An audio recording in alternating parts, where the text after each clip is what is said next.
What is up guys, Deadset here. The build I want to talk about today is a variation on the Spectral Blade Wizard, a concept I've seen first by Mousetech, a fellow wizard on the European server.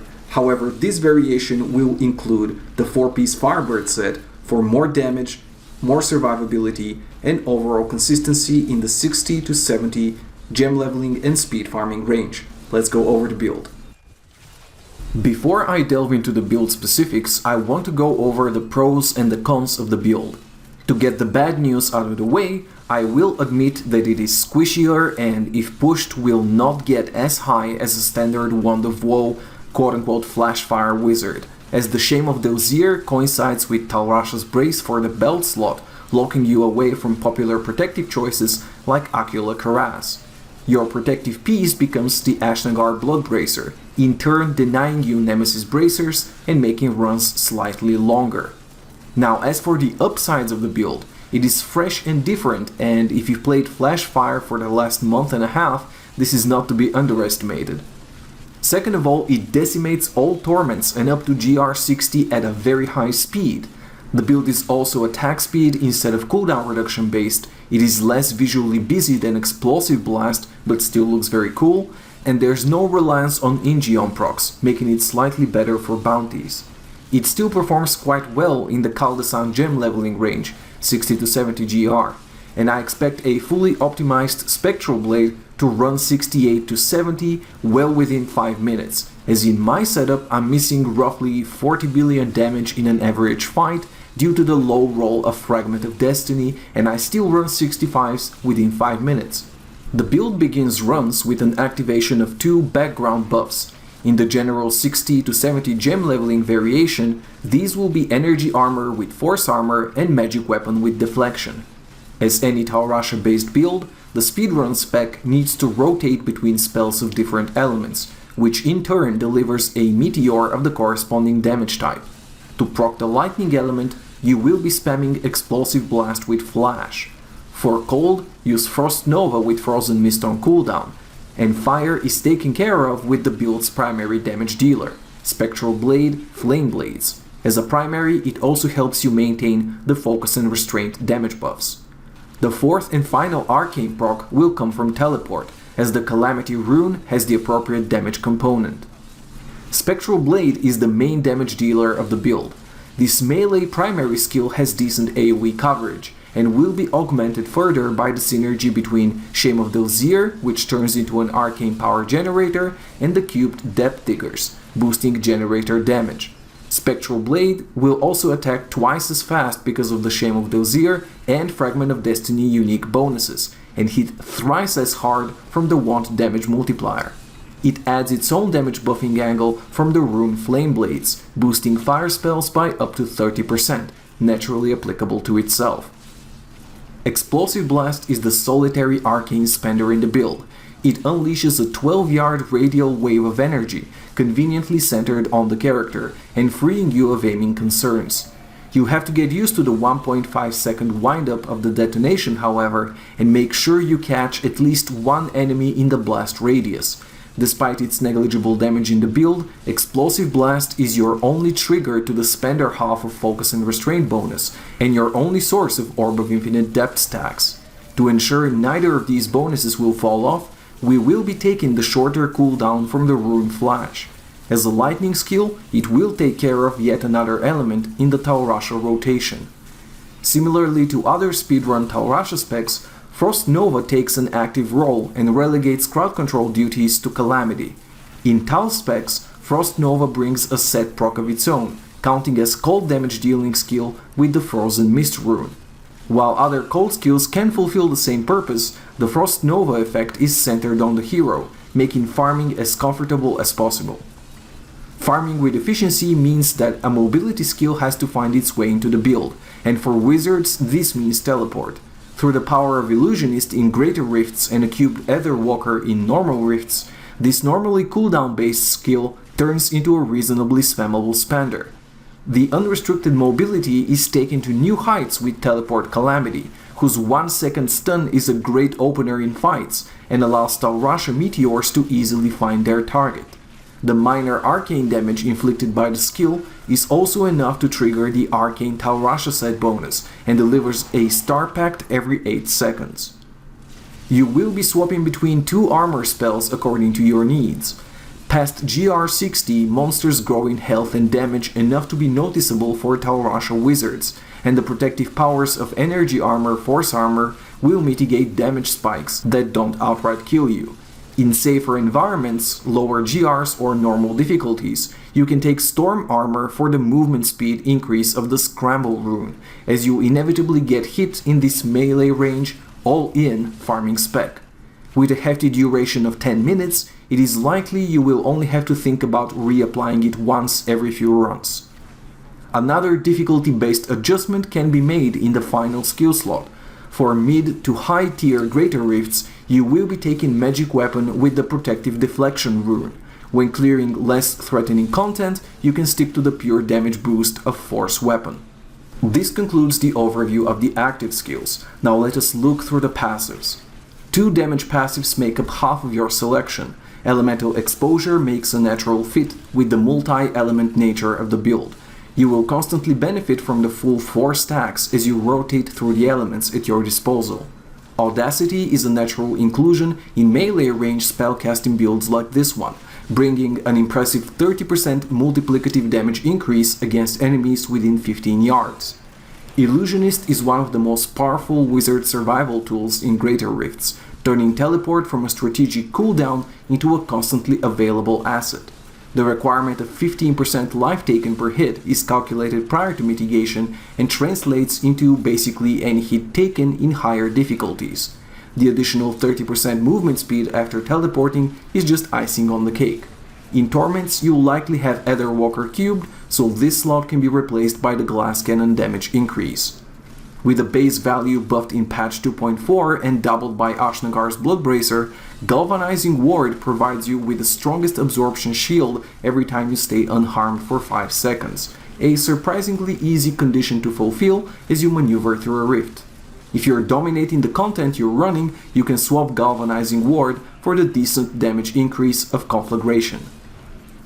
The general version of the build takes the combined power of the Taurasha's elements and Firebird's finery, taking 5 pieces and 3 pieces of each set respectively, and cubing a Ring of Royal Grandeur to reduce the number of items for set bonus completion by 1.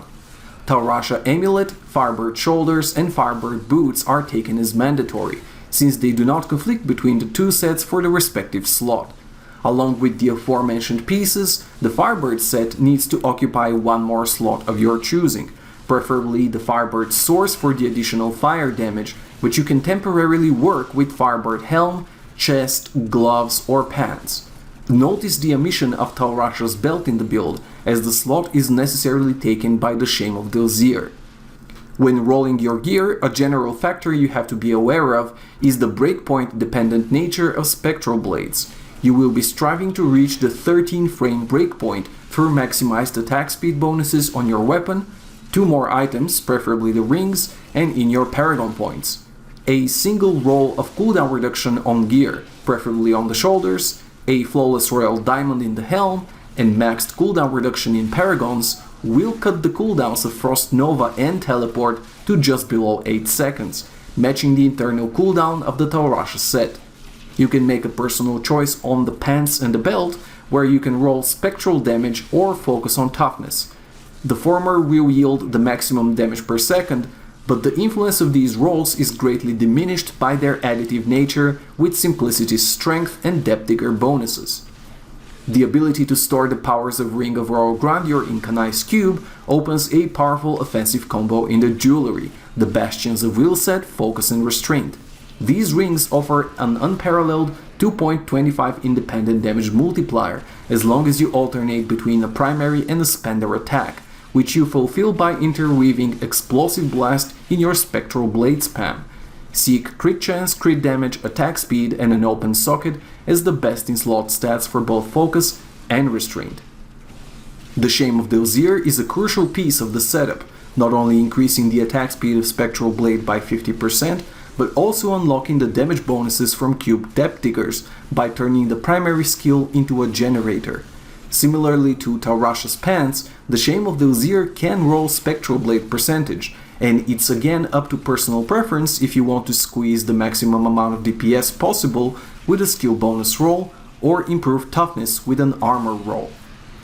Fragment of Destiny has been revised in patch 2.4 to significantly improve the viability of Spectral Blades, adding another 50% attack speed and up to 200% damage multiplier to the otherwise unassuming primary skill.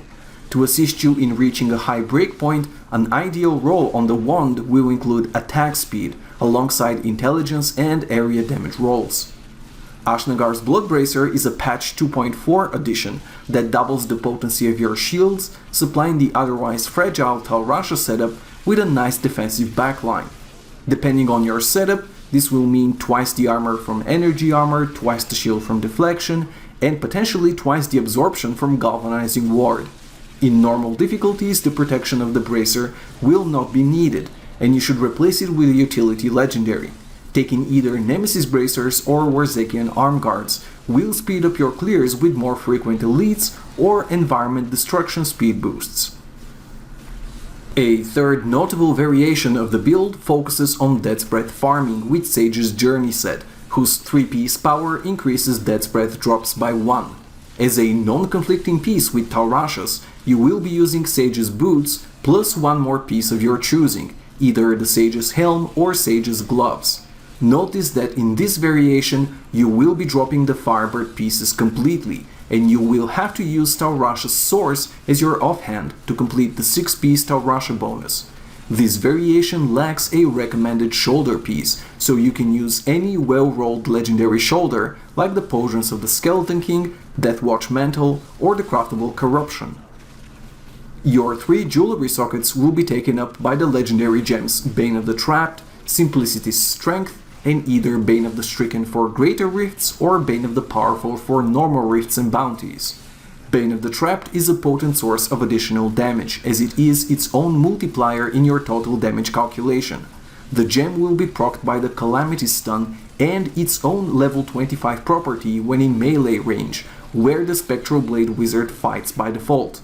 Simplicity's Strength is one of the best hybrid gems you can take for the build, adding up with skill damage rolls from gear into a skill damage multiplication source for Spectral Blade. Upgrading at a steady pace of 0.5% per gem level, it quickly becomes a priority and a fixture in your gem choices. Its healing secondary effect is just icing on the cake. You can swap between Bane of the Stricken and Bane of the Powerful depending on your purposes. Bane of the Stricken is unrivaled in greater rifts, building up your damage multiplicatively in prolonged fights, and with a level 25 bonus specifically targeting Rift Guardians. This gem is designed to assist AoE heavy builds in their struggle against single target high health enemies. In Torments, where your gear vastly outscales your opponents, fights will be over far too quickly for Stricken to build up and matter. You'll do well to replace it with Bane of the Powerful, a speedrun appropriate gem that provides a 20% additive damage increase after killing an elite pack. The bonus lasts for well over a minute when sufficiently upgraded and is trivial to maintain in normal rifts. The Kanai's Cube recommendations are as follows: Orb of Infinite Depth or Aetherwalker for the weapon slot, Depth Diggers for the armor slot, and Ring of Royal Grandeur for the jewelry slot.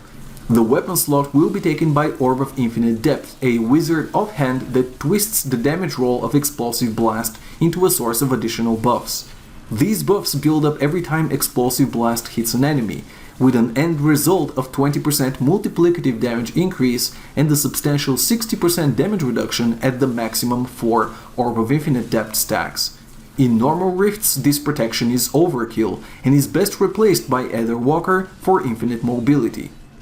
The Shame of the Uzier belt turns Spectral Blade into a generator skill, allowing you to run the 100% additive damage increase from Depth Diggers, maximized by the cube. The final item to tie these two sets together is the Ring of Royal Grandeur, a cash legendary ring from Act 1 bounties. The ability to run with the 6-piece Tal bonuses and 4-piece Firebird bonuses on top of Focus and Restraint, dodging the undesirable guaranteed stats on Grandeur by cubing its power, is a tremendous boost to the build. In the Paragon Points, max out movement speed to the 25% cap and spend the rest on intelligence in the core section. Prioritize crit damage, crit chance, and then attack speed in offense. Armor, followed by life percentage and then all resistance in defense, and finally focus on area damage and life per hit in utility. And this is it for the Spectral Blade Wizard. I hope you enjoyed the guide, and if you did, I would appreciate your subscription to my channel. Talk to me on Twitter and Facebook that I link below, and I'll see you guys next time.